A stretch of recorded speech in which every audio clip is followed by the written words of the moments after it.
చేస్తున్నారు. మ్యూట్లో ఉన్నారు రవి గారు. రాజేష్ గారు వినిపిస్తుందండి? మాట్లాడండి. రాజేష్ గారు, సరే మాకు కడప అంటుంది, సరే అండి మీరే చెప్పింది. ఇప్పుడు మీకే కొందరు రైతులు ఫోన్ చేసిండ్రు, వాళ్ళు మాట్లాడారు, వీళ్ళు మాట్లాడారు, నేను కూడా రైతు బిడ్డదని చెప్పేసి మీరు మాట్లాడింది. అంటే మీకు మాలాగానే మీకు కూడా కడపమంటుందా? మీకు ఎందుకు వచ్చింది కడపంట? ఇవాళ వాస్తవంగా మాట్లాడుకుందాం. సరే, సోదరుడు కౌశిక్ పార్టీ వాదన ప్రభుత్వం తరఫున మాట్లాడాలి కాబట్టి నేను తప్పనిసరిగా నేను కాదను, కానీ వాస్తవంగా మాట్లాడుకుంటే ఇవాళ 6 గ్యారంటీలు, రైతు డిక్లరేషన్, ఇవన్నీ మన అన్ని తెలుసు మనకు. దానికి టైం బౌండ్ పెట్టింది ఎవరు? డిసెంబర్ 9వ తారీఖు అధికారంలోకి వచ్చిన రోజు ఆ నుంచి 100 రోజులని టైం పెట్టింది వాళ్ళే కదా. ఆ తర్వాత టైం బౌండ్ అయిపోయిన తర్వాత మళ్ళీ దాన్ని కూడా మార్చి మళ్ళీ ఆగస్టు 15వ తారీఖు అని చెప్పేసి చెప్పింది కూడా వాళ్ళే కదా. సందర్భంలో ఇప్పటికి మాట్లాడుకుంటూ వచ్చేసి మాట్లాడింది వాళ్ళు మాట్లాడింది ప్రతిదీ కూడా ఎవరు చెప్పిందిగా వాళ్ళు చెప్పింది. ఒకటి, రైతు బంధుని కేసీఆర్ బిచ్చం వేసినట్టు 10,000 ఇస్తున్నాడు ఎకరానికి, 15,000 ఇస్తాం డిసెంబర్ 7వ తారీఖున 9వ తారీఖున అధికారంలోకి వచ్చిన వెంటనే చెప్పింది వాళ్ళే. అదైతే నిజమే కదా. ఆ 15,000ని వాళ్ళు ఏమైంది 12,000కు వచ్చింది. 12,000కు వచ్చింది. అది మొట్టమొదటి మోసమే కదా. 15,000 ఇస్తానటువంటిది 12,000కు పరిమితం చేసిండ్రు. 2 తర్వాత ఇవాళ రైతు రుణమాఫీ కూడా 41,000 కోట్లు అని చెప్పేసి చెప్పింది వాళ్ళే. ఇప్పుడు సోదరుడు కౌశిక్ సరే ఆయన చెప్పిన ప్రకారంగా ఇప్పటికింది ముఖ్యమంత్రి గారు, డిప్యూటీ సీఎం గారు వేరు సందర్భాల్లో మాట్లాడినట్టుగా ఇప్పటికిందంటే 20,000 కోట్లు అని చెప్పేసి 25 లక్షలు, అప్పుడు 60 లక్షలు అంటే 50%.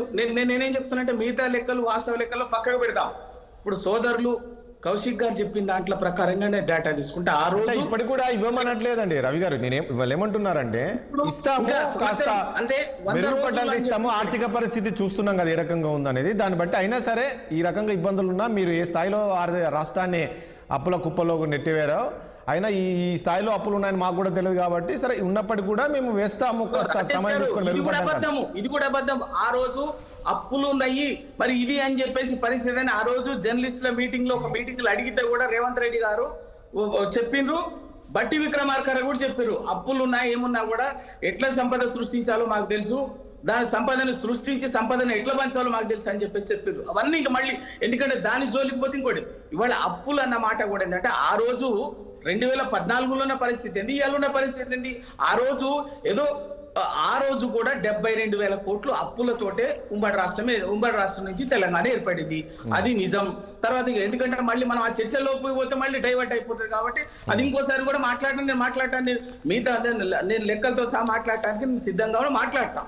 కానీ ఇప్పుడు ఇవాళ రైతు బంధుని ఇవాళ మొత్తంగా ఇప్పుడు 13 నెలల తర్వాత అమలు చేస్తూ కూడా మొదలుపెట్టి కూడా ఇప్పుడు చేసిన పని ఏంటంటే జిల్లాలో మండలానికి ఒక చిన్న గ్రామాన్ని ఎంపిక చేశారు.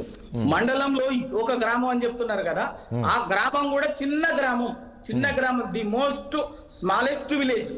ప్రతి మండలాన్ని అట్లా తీసుకున్నారా? Smallest village. నేను ఎగ్జాంపుల్ చెప్తా. నేను మునుగోడు నియోజకవర్గంగా ఉన్నది కాబట్టి 4 మండలాల ఊర్ల పేర్లు చెప్పమంటే కూడా చెప్తాను.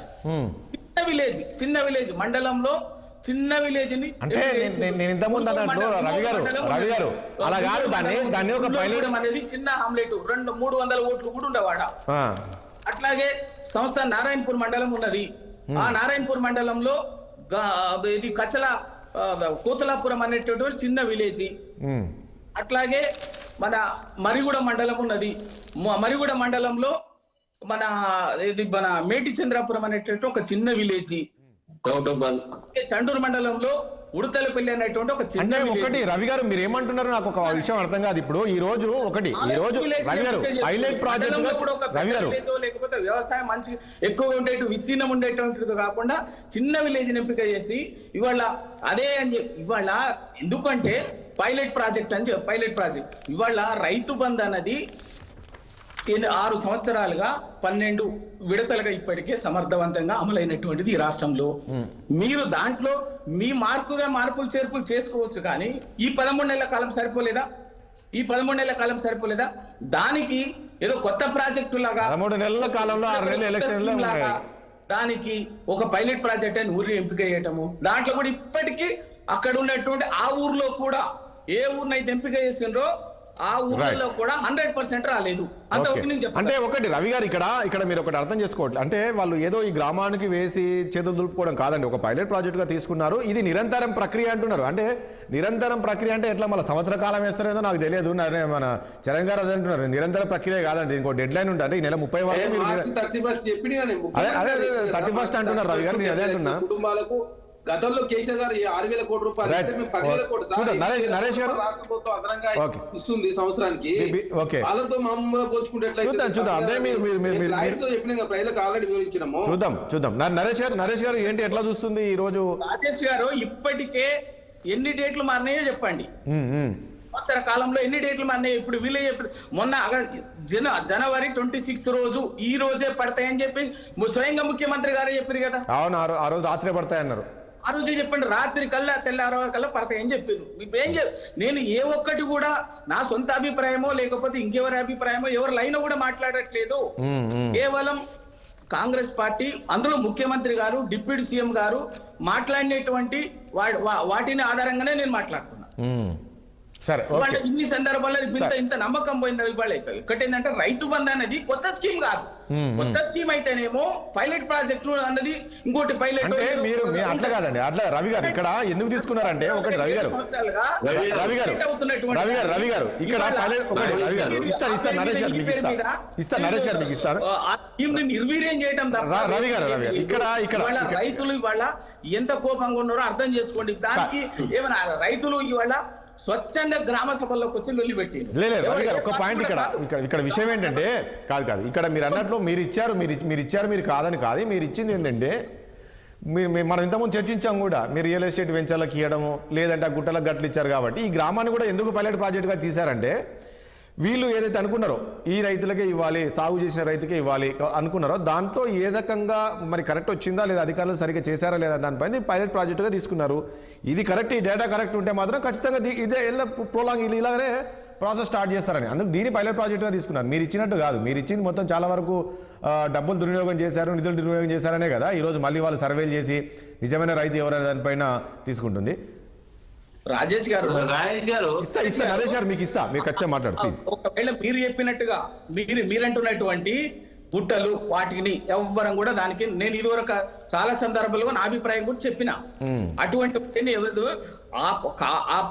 ఆ స్కీమ్ మొదలు పెట్టినప్పుడు ఉన్నటువంటిది ఇది. ఇవాళ అటువంటిది వీళ్ళు చేసిన ప్రయత్నంలో అటువంటి ఊర్లు కూడా లేవు. ఇప్పుడు ఎంపిక చేసిన ఊర్లలో చూద్దాం. ఎక్కడున్నా కూడా ఆ ప్రాంతంలో కూడా ప్లేన్ విలేజెస్ లో ఈ మీరు చెప్పినటువంటిది సర్వే కానీ ఇంకా చేయడానికి కూడా 13 నెలల కాలం పట్టింది. ఓకే, అవునా? చూద్దాం ఏం పట్టింది, ఇంకా క్లారిటీ రాలేదు. దరఖాస్తు తీసుకుని ఇచ్చినటువంటి ఊర్లలో కూడా ఇప్పటికి 100% ఇవ్వలేదు. నేను చెప్తున్నాను కదా, చిన్న ఊర్లో ఎంపిక చేసి కూడా ఆ ఊర్లో పైలట్ ప్రాజెక్ట్ అంటున్నటువంటి ఊర్లో కూడా ఏ మొడాలిటీస్ పాటించారు, దానికి ఉన్నటువంటి నిబంధనలు ఏంటి, టర్మ్స్. నేను ఫీల్డ్ రిపోర్ట్ మాట్లాడుతున్నా. నేను రవి గారు అది ఎంతవరకు కరెక్ట్ నాకు తెలియదు కానీ రవి గారు సరే సార్ నేను కాదన్నాను. కానీ నిన్న ఒక గ్రామానికి సేమ్ ఈ రైతు భరోసా పడింది, నేను కనుక్కున్నానండి. ఆ గ్రామంలో అందరికి పడ్డదంటే లేదు సార్ అందరికి వచ్చింది, మా గ్రామంలో అందరికి వచ్చింది అనేది ఒకరు చెప్పారు. చూద్దాం మరి ఒక్కొక్క దాంట్లో అట్లుందో. బీజేపీ నరేష్ గారు ఏం చెప్తారు? నిన్నటి ఈ రైతు భరోసాకు సంబంధించి అకౌంట్లో అయితే డబ్బులు పడుతున్నాయి, 30 వరకు లాస్ట్, చివరి 2 రోజుల్లో మొత్తం పడిపోతుంది. రేపు అందరికి రేపు కదా చరణ్ కౌశిక్ గారు, రేపు లాస్ట్ డేట్ ఎల్లుండా ఈ అమౌంట్ రైతు భరోసా పడేది మీరు 30 తారీఖు అన్నారు కదా, 30 మార్చి 31 మార్చి 31